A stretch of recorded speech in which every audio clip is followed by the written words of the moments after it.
నా వాళ్ళు అని సందర్భంగా గర్వంగా తెలియజేస్తా ఉన్నాను.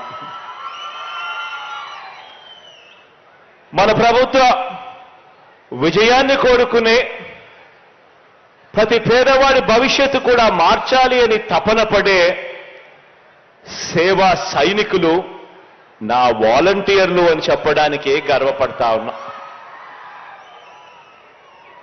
ఎందుకంటే 58 నెలలు మనమంతా కూడా పేదలకు సేవ చేశాం. 58 నెలలు మనం అలసిపోకుండా పేదలకు సేవ చేశాం. మీ దగ్గర నుంచి మొదలు పెడితే నా దగ్గర దాకా కూడా 55 నెలలు పేదలకు సేవ చేశాం. ఇక 2 నెలలు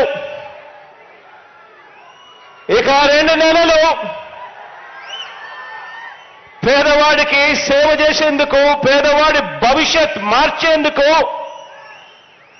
యుద్ధానికి సిద్ధమా అని అడుగుతా ఉన్నాను.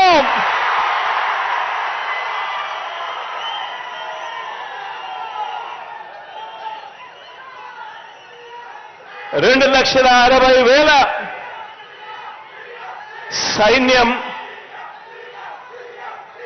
నా సైన్యం, నా వాలంటీర్ల సైన్యం, మన ప్రభుత్వం గర్వంగా చెప్పుకునే సైన్యం అని చెప్పడానికి గర్వపడతా ఉన్నా.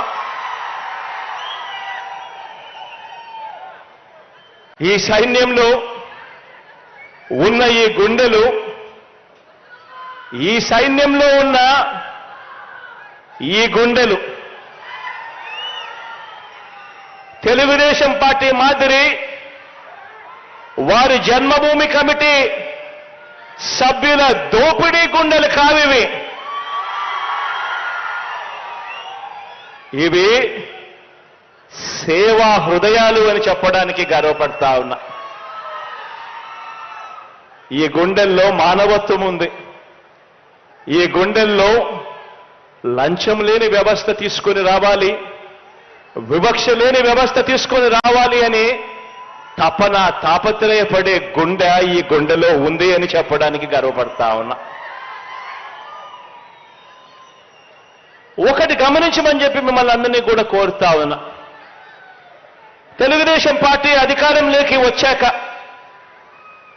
2014 నుంచి 2019 మధ్య ఆ చంద్రబాబు నాయుడు గారి హయాంలో, ఆ తెలుగుదేశం పార్టీ పాలనలో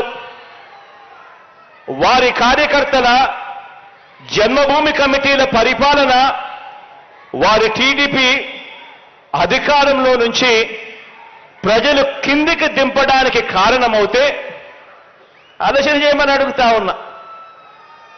2014 నుంచి 19 మధ్య ఆ చంద్రబాబు నాయుడు గారి పరిపాలనలో వాళ్ళ కార్యకర్తల జన్మభూమి కమిటీలు తెలుగుదేశం పార్టీ పాలన, చంద్రబాబు నాయుడు గారి పాలన వాళ్ళని అధికారంలో నుంచి ప్రజలు దింపడానికి కారణమవుతే 2019లో మీ అన్న ఏర్పాటు చేసిన ఈ సైన్యం గ్రామ, వార్డు, సచివాలయాల వ్యవస్థలకు వాటితో అనుసంధానమై పేదల ప్రతి అవసరంలోనూ కూడా ఆ పేదలకు వారధిగా, సహాయకారులుగా మనం ఏర్పాటు చేసుకున్న మన గ్రామ, వార్డు వాలంటీర్ల వ్యవస్థ మనకు 2019 తర్వాత జరిగిన ప్రతి స్థానిక సంస్థల ఎన్నికల్లోనూ, జరిగిన ప్రతి ఒక్క ఉప ఎన్నికల్లోనూ ఘన విజయానికి, మీ బిడ్డ ప్రభుత్వపు ఘన విజయానికి కారకులయ్యారు అని చెప్పి కూడా చెప్పడానికి గర్వపడతా ఉన్నా.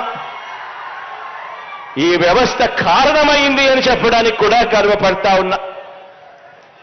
ఈ వ్యవస్థలు, ఈ పేదల వ్యవస్థలు, ఈ ప్రజా వ్యవస్థలే, పరిపాలనను మార్చిన ఈ వ్యవస్థలే 2024 ఎన్నికల్లో మన ప్రభుత్వ జైత్ర యాత్రకు దారులు కూడా ఇవే వేస్తాయి అని కూడా చెప్పడానికి కూడా గర్వపడతా ఉన్నాం.